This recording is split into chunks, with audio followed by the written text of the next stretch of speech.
सुन रहे हैं तो पूरा सुनिए। इस कथा को आधा अधूरा छोड़कर जाने की गलती मत करिएगा, क्योंकि इस पवित्र कथा को पूरा सुनने से मनचाहा फल की प्राप्ति होगी। इसलिए इस कथा को पूरा सुने। आप शिव भक्त हैं तो भोलेनाथ का अनादर ना करें। भगवान शिव माता पार्वती से कहते हैं, हे देवी, आओ सुने माँ तारा रानी की कथा, जो एक समय की बात है। माँ भगवती के अनन्य भक्त में से एक राजा स्पर्श भी थे, जो दिन रात उनकी आराधना में लगे रहते थे। राजा के पास सब कुछ था, बस उन्हें संतान की कामना थी। वर्षों से संतान न होने के कारण राजा कुछ निराश रहते थे। एक दिन राजा की भक्ति से प्रसन्न होकर माँ भगवती ने सपने में आकर उन्हें 2 बेटियों की प्राप्ति का वरदान दिया। आशीर्वाद मिलने के कुछ समय बाद राजा के घर 2 कन्याओं का जन्म हुआ। बेटियों के जन्म की खुशी में राजा ने भव्य दावत आयोजित की और पंडितों को बुलाकर जन्म कुंडली बनवाई। सभी ने राजा से कहा कि यह साक्षात देवी का अवतार है, जहां भी इनके कदम पड़ेंगे वहां केवल खुशियां होंगी, यह देवी की आराधना का परिणाम होगा। ऐसा कहते हुए पंडितों ने लड़की का नाम तारा रखा। कुछ समय बाद मंगलवार को राजा के यहाँ एक और बेटी का जन्म हुआ। ज्योतिषियों ने उसकी कुंडली तैयार की और वे उदास हो गए। राजा ने जब उनसे उदासी का कारण पूछा तो ज्योतिषी ने कहा कि यह लड़की आपके जीवन में ढेर सारे दुख लेकर आएगी। राजा ने ज्योतिषी से पूछा कि मैंने क्या बुरे कर्म किए थे कि इसने मेरे घर में जन्म लिया। ज्योतिषियों ने बताया कि आपकी दोनों बेटियां पहले राजा इंद्र की सराय में थीं। बड़ी का नाम तारा और छोटी का नाम रुकम था। एक दिन ये दोनों धरती की सैर पर निकली। दोनों ने वहां पहुंचकर एकादशी के दिन व्रत रखा। तारा ने अपनी छोटी बहन से कहा कि आज एकादशी का व्रत है, बाजार जाकर कुछ ताजे फल ले आओ, लेकिन वहां कुछ खाना मत। रुकम फल लेने बाजार गई। वहां उसे मछली के पकौड़े मिले। उसने तुरंत उन्हें खा लिया और अपनी बहन के लिए कुछ फल ले आई। तारा ने उससे पूछा कि तुमने अपने लिए फल क्यों नहीं लिए। उसने उत्तर दिया कि वह मछली के पकौड़े खाकर आई है। तारा ने गुस्से में कहा, तुम पापिनी हो, एकादशी के दिन तुमने मछली खा ली। उसने ऐसे खराब कर्म के लिए उसे छिपकली बनने का शाप दे दिया। अब वह जंगल में छिपकली बनकर रहने लगी। वहां आशी गुरु गोरख अपने शिष्यों के साथ रहते थे। उनमें से एक शिष्य बहुत घमंडी था। अपने घमंड में वह शिष्य कमंडल में पानी भरकर एकांत में तपस्या करने बैठ गया। तभी एक प्यासी गाय वहां आई। उसने अपना मुंह कमंडल में डाल दिया और पानी पी लिया। पानी पीने के बाद जब गाय ने अपना मुंह बाहर निकालना चाहा तो कमंडल गिर गया और इससे शिष्य का ध्यान भंग हो गया। शिष्य ने देखा कि गाय ने पानी पी लिया है। जब शिष्य ने क्रोध में आकर गाय को गंभीर रूप से घायल कर दिया तो यह खबर जैसे ही गुरु गोरखनाथ को पता चली, वे तुरंत गाय को देखने पहुंच गए। गाय की दुर्दशा देखकर उन्होंने तत्काल उस अहंकारी शिष्य को आश्रम से निष्कासित कर दिया। कुछ समय बाद उन्होंने गौ माता पर किए गए अत्याचार के पाप को मिटाने के लिए एक यज्ञ आयोजित किया। इस यज्ञ की खबर जब उसी अहंकारी शिष्य को मिली तो वह पक्षी का रूप धारण करके यज्ञ स्थल पर पहुंचा और वहां के भोजन में चुपके से जहरीला सांप डाल दिया, पर किसी को भी इस बात का पता नहीं चला। जब यह सब हो रहा था तब तारा के श्राप से ग्रस्त छिपकली ने रोटी में रखे जहर को देख लिया। उसे लगा कि यह खाना खाकर सभी मर जाएंगे। लोगों की जान बचाने के लिए छिपकली रूपी रुकम सबके सामने भोजन में गिर गई। लोगों ने छिपकली को बहुत कोसा और बर्तन को खाली करने लगे। उसी समय भंडारे वालों ने खाने में मरी हुई सांप को साफ देखा। तब जाकर सभी को समझ में आया कि छिपकली ने जानबूझकर अपनी जान देकर सबकी जान बचाई थी। इस बात को देखते हुए कि एक छिपकली होने के बावजूद उसमें इतने नेक विचार थे, यज्ञ में मौजूद सभी महत्वपूर्ण लोगों ने कहा कि हमें छिपकली की मुक्ति के लिए प्रार्थना करनी चाहिए। फिर भगवान शिव कहते हैं, पंडित ने राजा को समझाया कि सभी की प्रार्थनाओं के कारण ही वह छिपकली तीसरे जन्म में आपके घर में बेटी के रूप में जन्मी है। उसी तरह तारा ने दूसरे जन्म में तारामती बनकर अयोध्या के राजा हरिश्चंद्र से विवाह किया। इसके बाद पंडितों ने राजा को रुकम की हत्या करने की सलाह दी। इस पर राजा ने कहा, मैं अपनी बेटी को कैसे मार सकता हूँ, यह पाप होगा। तब ज्योतिष ने सुझाव दिया कि एक संदूक में सोना चांदी भरकर उसमें लड़की को रखकर नदी में प्रवाहित कर दो।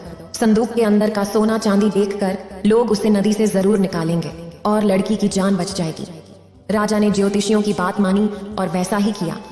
सोना चांदी से जड़ा संदूक नदी में देखकर काशी के पास एक भंगी ने उसे बाहर निकाला।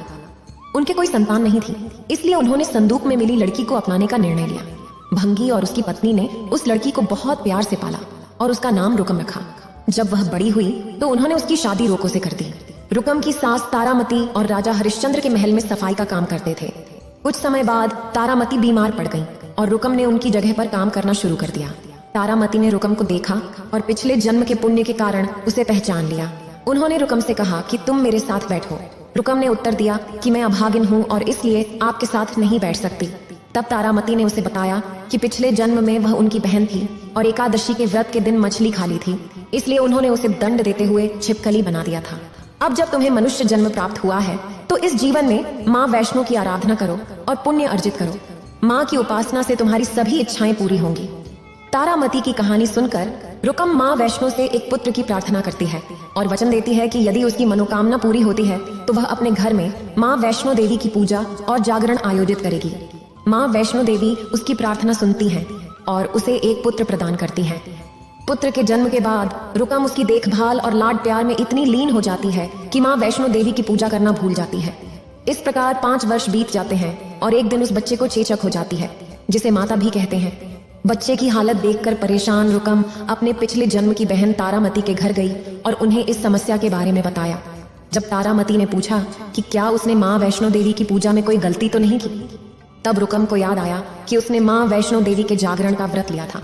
इसे याद कर उसे गहरा पछतावा हुआ और उसने मन ही मन माँ से वादा किया कि बच्चा ठीक होते ही वह अपने घर में जागरण करवाएगी। अगले दिन ही उसका बेटा पूरी तरह से ठीक हो गया। इसके बाद रुकम ने माता के मंदिर जाकर पुजारियों से कहा कि मंगलवार को जागरण करवा दे। सुनकर पंडित ने कहा, तुम ये 100 रुपये दे दो, हम मंदिर में ही जागरण कर देंगे। रुकम ने उत्तर दिया, मुझे मालूम है मैं चमारिन हूँ, पर कृपया मेरे घर आकर जागरण कीजिए। माँ भेदभाव नहीं करती, आपको भी नहीं करना चाहिए। इस पर पंडित ने विचार कर कहा, अगर रानी जागरण में आएंगी तो हम तुम्हारे घर जागरण करने को तैयार हैं। ये सुनकर रुकम अपनी बहन रानी तारामती के पास गई और सब कुछ बताया। रुकम की बात सुनकर तारामती जागरण में जाने के लिए राजी हो गई। फिर रुकम यह खबर लेकर पंडित के पास गई। फिर वह सुनने वाला उनकी बीच की बातों को सुन लेता है और राजा हरिश्चंद्र के पास जाकर सब कुछ बता देता है। राजा के मन में यह विचार आता है कि रानी को निम्न जाति के लोगों के घर जागरण में नहीं जाना चाहिए, इसलिए वे अपनी अंगुली काट लेते हैं ताकि उन्हें नींद न आए और रानी जागरण में न जा सके। जब जागरण का समय होता है तब भी जब राजा को जागते हुए देखकर रानी मन ही मन माँ वैष्णो देवी से प्रार्थना करती है कि महाराज को नींद आ जाए ताकि वह जागरण में जा सके। रानी की प्रार्थना के कुछ ही समय बाद राजा को नींद आ जाती है। तब रानी तारामती रोशनदान से रस्सी बांधकर महल से नीचे उतर आती है और रुकम घर की ओर चली जाती है। इस जल्दबाजी में रास्ते में उनका रेशमी रुमाल और पांव की पायल गिर जाती है। कुछ समय बाद राजा हरिश्चंद्र की नींद खुल जाती है। जब राजा सोकर उठते हैं और रानी को अपने पास न पाते हैं तो वे उनकी खोज में निकल पड़ते हैं। रानी की खोज करते करते उन्हें रानी का रुमाल और पायल मिल जाती है। ये सामान लेकर राजा जागरण स्थल पर पहुंचते हैं और वहां चुपचाप बैठकर जागरण की धुनों में खो जाते हैं। जागरण माँ वैष्णो देवी के जयकारों के साथ समाप्त होता है और सभी को प्रसाद वितरित किया जाता है। उस समय रानी अपने हिस्से का प्रसाद अपनी झोली में रख लेती हैं। जब लोग उनसे पूछते हैं कि वह प्रसाद क्यों नहीं खा रही हैं और कहते हैं कि अगर वह प्रसाद नहीं खाएंगी तो जागरण में आए लोग भी प्रसाद नहीं खाएंगे, तब रानी कहती हैं कि वह प्रसाद राजा के लिए था। फिर वे खुद के लिए प्रसाद मांगती हैं और सबके सामने खा लेती हैं। जैसे ही रानी ने प्रसाद खाया, जागरण में सभी भक्तों ने प्रसाद ग्रहण किया। इसके पश्चात रानी महल की ओर रवाना हुई। उसी समय रास्ते में राजा ने उन्हें रोकते हुए पूछा कि क्या उन्होंने नीच जाति के घर से प्रसाद खाकर खुद को अपवित्र कर लिया है और क्या वे अब उस प्रसाद से उन्हें भी अपवित्र करना चाहती हैं। अब वह उन्हें महल में नहीं ले जा सकते। ऐसा कहते हुए राजा ने रानी की झोली की ओर देखा, जहां उन्हें प्रसाद के स्थान पर गुलाब, चंपा जैसे फूल और कच्चा चावल व सुपारी दिखाई दी। इस चमत्कार को देख राजा हैरान रह गए। तब राजा ने चुपचाप रानी को साथ ले जाकर महल पहुंचे। वहां रानी ने राजा हरिश्चंद्र के सामने बिना किसी चीज के दीपक जलाया और उन्हें हैरान कर दिया। तब रानी ने कहा, महाराज, माँ के दर्शन प्राप्त करने के लिए बड़े त्याग की आवश्यकता होती है, इसलिए आपको अपने पुत्र रोहित दास की बलि देनी होगी। तब जाकर माँ दुर्गा आपको साक्षात दर्शन देंगी। यह सुनकर राजा के मन में भी माँ के दर्शन की तीव्र इच्छा जगी और उन्होंने अपने पुत्र की बलि दे दी। माँ दुर्गा तब शेर पर सवार होकर प्रकट हो गई। उन्हें देखकर राजा हरिश्चंद्र अत्यंत प्रसन्न हुए और माँ दुर्गा ने तत्काल राजा के पुत्र को जीवित कर दिया। इस चमत्कार को देखकर राजा और भी खुश हुए। तब राजा ने माँ की पूजा पूरी विधि से की और अपनी गलतियों के लिए क्षमा मांगी। माँ दुर्गा ने राजा को खुश रहने का आशीर्वाद दिया। तब राजा ने रानी तारा से कहा, मैं बहुत प्रसन्न हूँ कि मुझे आप जैसी पत्नी मिली है। फिर राजा हरिश्चंद्र, तारा रानी और रुकम अपनी मानवीय सीमाओं से मुक्त होकर देवलोक में चले गए। उन्होंने प्रेम से कहा, जय माता रानी, जय माँ अम्बे, कृपा करो माँ, जय जगत जननी अम्बे। फिर भगवान शिव कहते हैं, आज का दिन दुर्गा अष्टमी के रूप में मनाया जाता है, जो माँ महागौरी को समर्पित है। इस दिन माँ महागौरी की कथा सुनने से धन और ईश्वरीय आशीर्वाद प्राप्त होते हैं। जीवन में सुख समृद्धि आती है, सभी दुख दर्द दूर होते हैं और फल की प्राप्ति होती है। वैवाहिक जीवन भी सुखमय बनता है। इसलिए आज मैं नवरात्रि के अवसर माँ महागौरी की एक दुर्लभ और पौराणिक कथा बताने जा रहा हूँ। कृपया इस कथा को श्रद्धा और प्रसन्नता के साथ सुने। एक बार नारद जी के उकसाने पर सती ने भगवान शिव से जिद की कि उनके गले में पहनी हुई मुंडों की माला का रहस्य क्या है। भगवान शिव ने जब उन्हें समझाया तब उन्होंने रहस्य खोल दिया। शिव जी ने पार्वती जी से कहा कि इस मुंड माला में जितने भी मुंड हैं वे सभी आपके हैं। माता सती यह सुनकर चकित रह गई। उन्होंने भगवान शिव से पूछा, प्रभु यह कैसे संभव है कि सभी मुंड मेरे हैं? शिव जी ने उत्तर दिया, ये आपका 108वां अवतार है। आप इससे पहले 107 बार जन्म ले चुकी हैं और शरीर त्याग चुकी है, और ये सभी मुंड पूर्व जन्मों की निशानी है। इस माला में अभी एक मुंड कम है, इसके पूरा होने के बाद माला संपूर्ण हो जाएगी। माता सती ने तब शिव जी से कहा, प्रभु मैं बार बार जन्म लेती हूँ और शरीर त्याग करती हूँ, पर आप शरीर त्याग क्यों नहीं करते? शिव जी हंसते हुए बोले, क्योंकि मैं अमर कथा सुनाता हूँ इसलिए मुझे शरीर त्याग नहीं करना पड़ता। इस पर माता सती ने अमर कथा सुनने की इच्छा व्यक्त की। जब शिव जी उन्हें कथा सुनाने लगे तो माता सती को नींद आ गई और वह कथा सुन नहीं पाई, इसलिए उन्हें दक्ष के यज्ञ कुंड में कूदकर अपने शरीर का त्याग करना पड़ा। शिव जी ने सती के सिर को एक माला में पिरो दिया। इस तरह सिर की माला बनी। सती का दूसरा जन्म पार्वती जी के रूप में हुआ। इस जन्म में माता पार्वती को अमृत मिला, उन्हें शरीर त्याग नहीं करना पड़ा। पौराणिक कथाओं के अनुसार माता महागौरी का जन्म हिमालय में हुआ था। कहा जाता है कि देवी सती की मृत्यु के कारण भगवान शिव गहरी तपस्या में चले गए थे। भगवान शिव ने अपनी तपस्या से बाहर आने से मना कर दिया। वे कई वर्षों तक सांसारिक मामलों से दूर रहे। इसी दौरान तारकासुर नामक एक राक्षस देवताओं को परेशान कर रहा था। देवताओं की याचिका पर देवी सती ने हिमालय की कन्या माता शैलपुत्री के रूप में जन्म लिया। उन्हें माँ पार्वती के नाम से भी जाना जाता है। माँ पार्वती ने भगवान शिव को प्राप्त करने के लिए कठिन तपस्या की। राजकुमारी होने के बावजूद उन्होंने सभी सांसारिक सुखों का त्याग कर दिया और बिना अन्न और जल के तपस्या की। उनकी तपस्या की कठोरता के कारण उन्हें माता ब्रह्मचारिणी के नाम से पुकारा जाने लगा। हजारों वर्षों तक माँ पार्वती ने ठंड, बारिश और तूफान का सामना करते हुए खाने पीने से इनकार कर दिया और कभी हार नहीं मानी। इससे उनकी त्वचा काली हो गई और उनका शरीर धूल, मिट्टी और पत्तियों से ढक गया।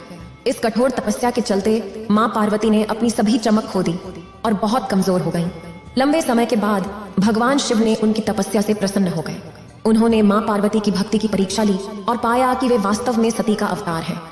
भगवान शिव ने माँ पार्वती से विवाह करने का निर्णय लिया क्योंकि वे कमजोर पड़ चुकी थीं और गंदगी से ढकी हुई थीं। भगवान शिव ने उन्हें पवित्र करने का निश्चय किया और अपने बालों से गंगा के पवित्र जल को माँ पार्वती पर बहा दिया। इस पवित्र जल ने माता पार्वती के शरीर से सारी अशुद्धियां धो दी और उन्हें उनकी खोई हुई रूप वापस मिली। जैसे ही यह शुद्ध और पवित्र जल उन पर गिरा, उनकी त्वचा ने अपनी प्राचीन चमक पुनः प्राप्त की और वे उत्कृष्ट चमकीली रूप में बदल गईं। उनका रंग चंद्रमा की चमक के समान उज्ज्वल हो गया, जिससे महादेव ने उन्हें महागौरी का नाम दिया। तभी से उनका नाम महागौरी पड़ा, जो दूध या सफेद रंग की गौर वर्ण वाली थी। शंख, चंद्रमा और कुंद फूल की सफेदी उनके सुंदर और उत्तम सौंदर्य के मुकाबले में नहीं आ सकती। एक शुद्ध सफेद साड़ी में लिपटी और हीरे से जड़ित आभूषणों से सजी हुई वह एक सफेद बेल पर विराजमान होकर चमक रही हैं, मानो हजारों सूरज की रोशनी से चकाचौंध हो रही हों। उनके 4 भुजाएं हैं, जिनमें से 2 हाथों में वे त्रिशूल और डमरू धारण किए हुए हैं, जबकि अन्य 2 हाथ अभय और वर मुद्रा में हैं। महागौरी की आराधना उनके भक्तों के पापों को धोने की शक्ति के लिए की जाती है।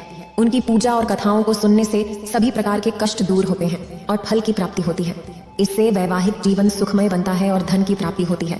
फिर भगवान शिव कहते हैं, रक्त बीज के मारे जाने के बाद शुंभ और निशुंभ को गहरा क्रोध आया और उन्होंने अपनी विशाल सेना का सर्वनाश होते देख देवी पर आक्रमण करने के लिए दौड़ पड़े।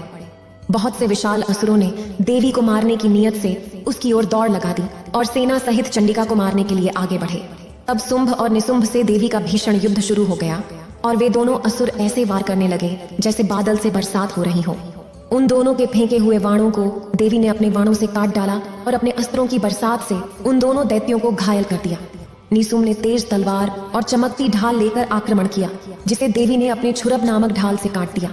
जब तलवार और ढाल कट गए तो देवी पर सख्ती से हमला किया गया। देवी ने अनेक चक्रों से उसके 2 टुकड़े कर दिए। फिर हुआ यूं कि दैत्य गुस्से से तमतमा गया और उसने देवी पर मारने के लिए उनकी ओर भाला फेंक दिया, लेकिन देवी ने अपनी मुट्ठी से उसे तोड़ दिया। उसके बाद उसने देवी पर गदा से हमला किया। देवी ने एक फूल की तरह गदा को राख कर दिया। इसके बाद वह कुल्हाड़ी लेकर देवी की ओर दौड़ा। देवी ने अपने नुकीले वार से उसे जमीन पर गिरा दिया। उसके पराक्रमी भाई ने सुबह के उस तरीके से मरने पर गुस्से में भरकर उसे मारने के लिए दौड़ा।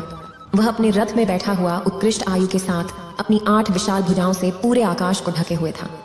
देवी को आते देखकर देवी ने अपना शंख बजाया। इसके साथ ही वह शब्द जो कई घंटों तक चला और जिससे पूरी असुर सेना का विनाश होने वाला था, सभी दिशाओं में फैल गया। उसके बाद देवी के सिंह ने एक ऐसी दहाड़ लगाई जिसे सुनकर सबसे बलवानों का भी गर्व चूर चूर हो गया, और यह दहाड़ आकाश, पृथ्वी और सभी 10 दिशाओं में गूंज उठी। तब काली ने आकाश में उछलते हुए अपने हाथों को पृथ्वी पर पटका, जिससे एक ऐसा शब्द हुआ जिसने सभी पहले के शब्दों को शांत कर दिया। इसके बाद शिवदूत ने असुरों में भय उत्पन्न करने वाला काम किया, जिसे सुनकर सभी दैत्य कांप उठे। सभी देवताओं ने जय हो का उद्घोष किया। तब दुष्ट शुंभ ने ज्वालाओं से युक्त एक अत्यंत भयानक शक्ति छोड़ी, जिसे आते देख देवी ने अपनी शक्ति से काट दिया। फिर सिंह की नाद से तीनों लोग गूंज उठे। जिन बाणों से शुंभ ने पहले जीत हासिल की थी, उन्हें देवी ने काटा और देवी के छोटे बालकों को शुंभ ने अपनी बाणों से काटकर हजारों टुकड़ों में बदल दिया। इसके बाद जब चंडिका ने क्रोध में आकर शुंभ को त्रिशूल से मारा, तो वह मूर्छित होकर पृथ्वी पर गिर पड़ा। जब उसकी मूर्छा टूटी तो वह धनुष लेकर आया और अपनी बाणों से उसने देवी, काली और सिंह को घायल कर दिया। तब उस राक्षस ने 10,000 भुजाएं बनाकर चक्कर दी। देवी से अवांछित किए जाने पर भगवती क्रोधित हो गई और अपनी बाणों से उन चक्रों और बाणों को काट डाला। यह देखकर निशुंभ गदा लेकर चंडिका को मारने के लिए दौड़ा।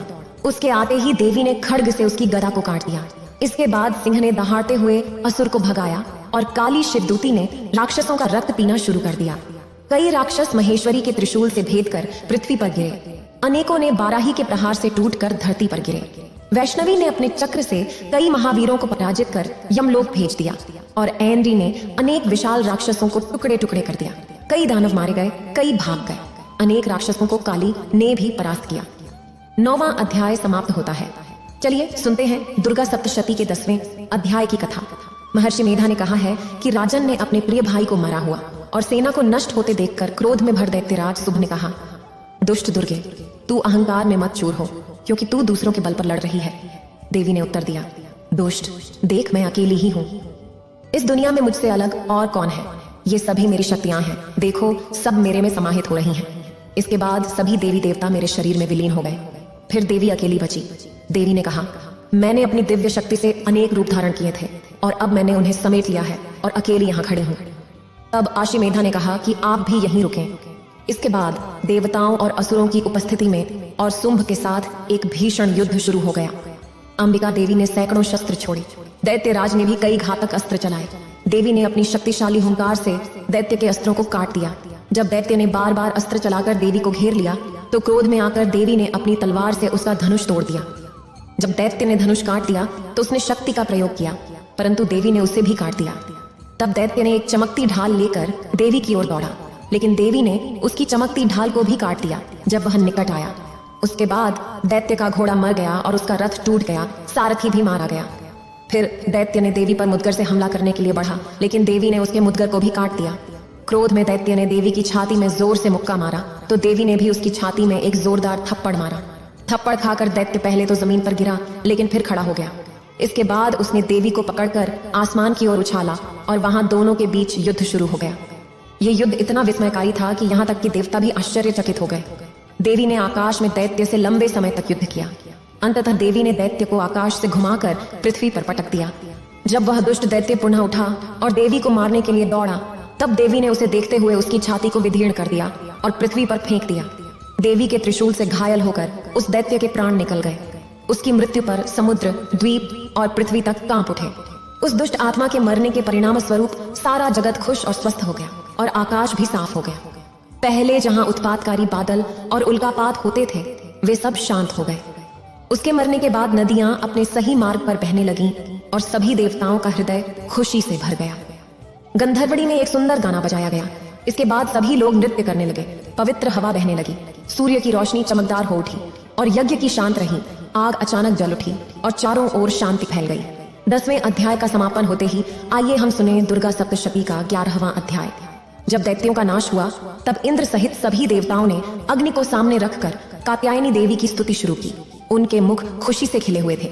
देवताओं ने कहा, यह देवी शरणागतों का दुख हरने वाली है। संपूर्ण जगत की माता, तुम प्रसन्न रहो। विश्वेश्वरी, तुम पूरे विश्व की रक्षा करो, क्योंकि तुम इस छल और अचल की ईश्वरी हो। हे देवी, तुम संपूर्ण जगत की आधार रूप हो, क्योंकि तुम पृथ्वी रूप में भी मौजूद हो और अत्यंत पराक्रमी देवी हो। तुम विष्णु की शक्ति हो और विश्व की परम माया हो। तुम्हारी प्रसन्नता से ही यह पृथ्वी मोक्ष प्राप्त करती है। यह सारा जगत तुम्हारे मोहक व्याप्ति से भरा पड़ा है। सभी विद्याएं विभिन्न रूपों में तुम्हारी ही हैं। जितनी भी स्त्रियां इस जगत में हैं, वे सब तुम्हारी मूर्तियां हैं। तुम्ही ने इस संसार को अपनी मौजूदगी से पूर्ण किया है। तुम्हारी स्तुति कैसे की जा सकती है जबकि तुम स्वयं परम ज्ञानी, जीवन का रूप, स्वर्ग और मुक्ति की देने वाली हो। इसलिए तुम्हारी इस प्रकार स्तुति की जाती है। आपकी स्तुति से बढ़कर और कौन सी विधि हो सकती है? सभी मनुष्यों के हृदय में बुद्धि के रूप में विराजमान स्वर्ग और मोक्ष की प्रदाता देवी नारायणी को मेरा नमस्कार है। तुम जो समय के अंतिम बिंदु पर भी अवस्थाओं का परिवर्तन करने वाली और प्राणियों का अंत करने वाली हो, उन्हें भी मेरा नमस्कार है। हे नारायणी, जो सभी मंगलों की सर्वोत्तम हो। हे शिविर, जो सभी प्रयोजनों को सिद्ध करने वाली हो। गौरी, जो 3 नेत्रों वाली शरणागत रक्षक हो, तुमको नमस्कार है। सृष्टि, स्थिति और संहार की शक्ति वाली सनातनी देवी, जो गुणों की आधारशिला और सर्व सुखों की जननी हो, तुमको नमस्कार है। हे नारायणी, जो सभी दुखियों की रक्षा में तत्पर और सभी पीड़ाओं को हरने वाली हो। तुम विमान पर बैठी हुई हो और नारायणी जल का अभिमंत्रित छिड़काव कर रही हो, तुम्हें नमस्कार है। त्रिशूल, चंद्रमा और सांपों को धारण करने वाली महावृषभ पर विराजमान नारायणी, तुम्हें नमस्कार है। मोर और मुर्गों से घिरी हुई महाशक्ति रूपी कौमारी निष्पाप नारायणी, तुम्हें नमस्कार है। शंख, चक्र, गदा और धनुष रूप धारण करने वाली वैष्णवी शक्ति नारायण, तुम पर हमें प्रसन्नता हो। दांतों से पृथ्वी धारण करने वाली वराह रूपी कल्याणकारी नारायणी, तुम्हें नमस्कार है। उग्र नरसिंह रूप में दैत्यों का संहार करने वाली और त्रिभुवन की रक्षा करने वाली नारायणी, तुम्हें नमस्कार है। मुकुट पर किरीट और हाथ में महाध्वज धारण करने वाली, सहस्त्र नेत्रों से वृत्रासुर के प्राण हरने वाली ऐन्द्रिय शक्ति नारायणा, तुम्हें नमस्कार है। शिवदूती रूप में दायित्वों का महाविनाश करने वाली, मुख पर मुंड माला से सजी मुंडरमणि चामुंडा रूप नारायणी, तुम्हें नमस्कार है। हे लक्ष्मी, लज्जा, महाविद्या, श्रद्धा, पुष्टि, स्वधा, ध्रुवा, महारात्रि और महाविद्या रूप नारायणी, तुम्हें नमस्कार है। हे मेधा, सरस्वती, ऐश्वर्य रूपी पार्वती, महाकाली, नियंता और ईशा रूप नारायण, तुम्हें नमस्कार है। कात्यायनी, जो 3 नेत्रों से युक्त हैं और सभी प्रकार के भय से हमारी रक्षा करती हैं, उन्हें मेरा नमस्कार। हे भद्रकाली, जिनकी ज्वाला भयानक है, जो अत्यंत उग्र है और सभी विघ्नों को नष्ट करने वाली है, आपका त्रिशूल हमें सभी भयों से बचाए, आपको नमस्कार है। हे देवी, जो अपने शब्दों से संसार को संतृप्त करती है और दैत्यों की शक्ति को समाप्त करती है, आपका घंटा हमारी रक्षा करे, जैसे कि माँ अपने पुत्रों की रक्षा करती है। हे चंडी, जिनकी तलवार असुरों के रक्त और वसा से सनी हुई है, हम आपका अभिनंदन करते हैं, हमें आपका आशीर्वाद प्राप्त हो। जब आप प्रसन्न होती हैं तो सभी रोगों का नाश कर देती हैं, और यदि आप अप्रसन्न होती हैं तो सभी इच्छाएं नष्ट हो जाती हैं। जो भी व्यक्ति आपकी शरण में आता है, उस पर कभी विपत्तियां नहीं आती, बल्कि वह व्यक्ति दूसरों को आश्रय देने में सक्षम हो जाता है। आपने अनेक रूप धारण करके धर्म के विरोधियों का संहार किया है। यह कार्य आपके अलावा और कौन कर सकता था? 14 विद्याएं, 8 शास्त्र और 4 वेद आपके ही प्रकाश से प्रकाशित हैं। इसमें आपका ही वर्णन है। जहाँ रात में शत्रुगण होते हैं, वहाँ और समुद्र के मध्य में भी आप साथ होकर इस दुनिया की रक्षा करते हैं। विश्वेश्वरी, आप विश्व की पालनहार विश्व रूपिणी हैं, इसलिए पूरे विश्व के लिए एक उदाहरण है। ब्रह्मा, विष्णु, महेश भी आपको वंदनीय मानते हैं। जो भक्ति से आपको नमस्कार करते हैं, वे विश्व का आश्रय बन जाते हैं।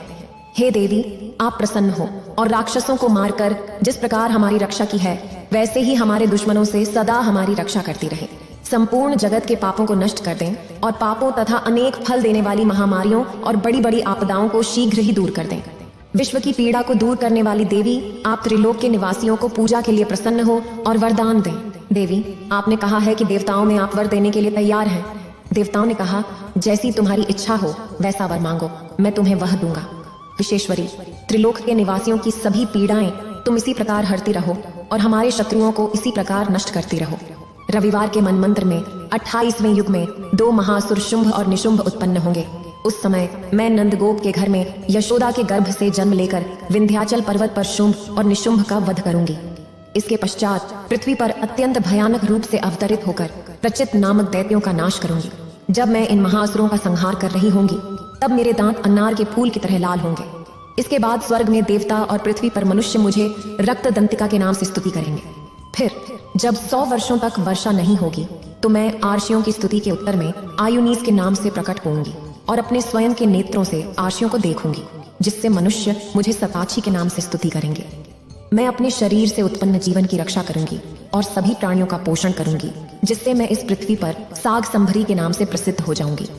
इस अवतार में मैं दुर्गा रूप में नमक नामक महासुर का वध करूंगी और इसी कारण से दुर्गा देवी के नाम से विख्यात होंगी। तत्पश्चात जब मैं हिमालय के ऋषियों की रक्षा के लिए भयानक रूप धारण करूंगी तो भीम देवी के नाम से जानी जाऊंगी। जब अरुणा नामक असुर तीनों लोगों को पीड़ित करेगा तो मैं अनगिनत भ्रमरों का रूप धारण कर उस महाआदित्य का वध करूंगी। इस समय स्वर्ग में देवता और मृत्युलोक में मनुष्य मेरी स्तुति करते हुए मुझे भ्रमरी के नाम से पुकारेंगे। जब जब पृथ्वी राक्षसों से पीड़ित होगी तब तब मैं अवतरित होकर शत्रुओं का नाश करूंगी। 11वें अध्याय की समाप्ति पर अब आइए सुनते हैं दुर्गा सप्तशती का 12वां अध्याय, जहां देवी कहती हैं कि जो पुरुष इन शास्त्रों द्वारा एकाग्रचित होकर मेरी स्तुति करेगा, मैं निस्संदेह उनके सभी कष्टों को हर लूंगी। मधु का नाश, महिषासुर का वध और शुंभ व निशुंभ का वध जैसी कथाएं जिन्हें लोग मेरे महालय के दिनों में अष्टमी, चतुर्थी और नवमी को एकाग्रचित्त होकर और भक्ति से सुनेंगे, उन्हें कभी कोई पाप नहीं छुएगा। पाप के कारण जन्मी विपत्तियां भी उन्हें परेशान नहीं करेंगी। उनके घर में दरिद्रता नहीं आएगी और न ही उन्हें अपने प्रियजनों के बिछड़ने का दुख होगा। उन्हें किसी प्रकार का भय नहीं होगा। इसलिए हर मनुष्य को चाहिए कि वे मेरे इस कल्याणकारी महालय को सदैव भक्तिपूर्वक पढ़ें। मेरा यह महालय महामारी से उत्पन्न सभी उपद्रवों और 3 प्रकार के उत्पादों को शांत कर देता है। जिस घर, मंदिर या स्थान पर इसका विधिवत पाठ किया जाता है, मैं उस स्थान को कभी नहीं छोड़ती और वहां हमेशा मेरा निवास रहता है। बलिदान, पूजा, होम और महोत्सवों में मेरे इस चरित्र का उच्चारण और श्रवण किया जाना चाहिए, चाहे जानबूझकर या अनजाने में। जो भी व्यक्ति इसे करता है मैं उसे तुरंत स्वीकार कर लेती हूँ। सर्दी के मौसम में हर साल एक महापूजा की जाती है, जिसमें व्यक्ति भक्तिपूर्वक मेरा महालय सुनकर सभी विपत्तियों से मुक्त हो जाता है, धन, धान्य, पुत्र आदि से संपन्न हो जाता है और मेरी कथाओं को सुनकर युद्ध से निर्भय हो जाता है तथा महालय करने वाले के शत्रु नष्ट हो जाते हैं। इससे कल्याण की प्राप्ति होती है और उसका कुल आनंदित हो जाता है। सभी कष्ट दूर हो जाते हैं और भयानक सपने आना तथा घरेलू दुख आदि समाप्त हो जाते हैं। बाल गृहों में पीड़ित बच्चों के लिए यह मेरा महालय अत्यधिक शक्ति प्रदान करने वाला है। जब मनुष्यों में मतभेद उत्पन्न होते हैं तब यह सद्भावना स्थापित करने में सहायक होता है। मेरा यह महालय मनुष्यों को मेरी तरह सर्वसिद्धि प्राप्त करने में सहायक है। पशु, पुष्प, धूप, गंध, दीपक आदि से पूजा करके, ब्राह्मण को भोजन करा के, हवन करके, प्रतिदिन अभिषेक करके, विभिन्न प्रकार के भोग अर्पित करके और प्रतिवर्ष दान आदि देकर जो मेरी पूजा की जाती है उससे मैं अत्यंत प्रसन्न होती हूँ, जैसे मैं उस चरित्र की शून्यता से प्रसन्न हो जाती हूँ। यह महालय सुनने पर पापों को हर लेता है और स्वास्थ्य प्रदान करता है। मेरे पादुकाओं का कीर्तन दुष्ट प्राणियों से रक्षा करने वाला है। युद्ध का डर नहीं रहता।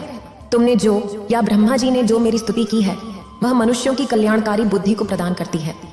वन में, सुनसान रास्तों पर और दैत्यों से घिरे होने पर, जंगल में चारों तरफ से घिरे हुए या शत्रुओं द्वारा पकड़े गए होने पर, सिंहों के ब्याज दर से या जंगली हाथियों द्वारा पीछा किए जाने पर, राजा के क्रोध में मारे जाने के डर से, समुद्र में नाव के डगमगाने पर और भयंकर युद्ध में फंसे होने पर किसी भी प्रकार की पीड़ा या बाधा होती है, मेरे इस चरित्र को स्मरण करने से मनुष्य संकट से मुक्त हो जाता है।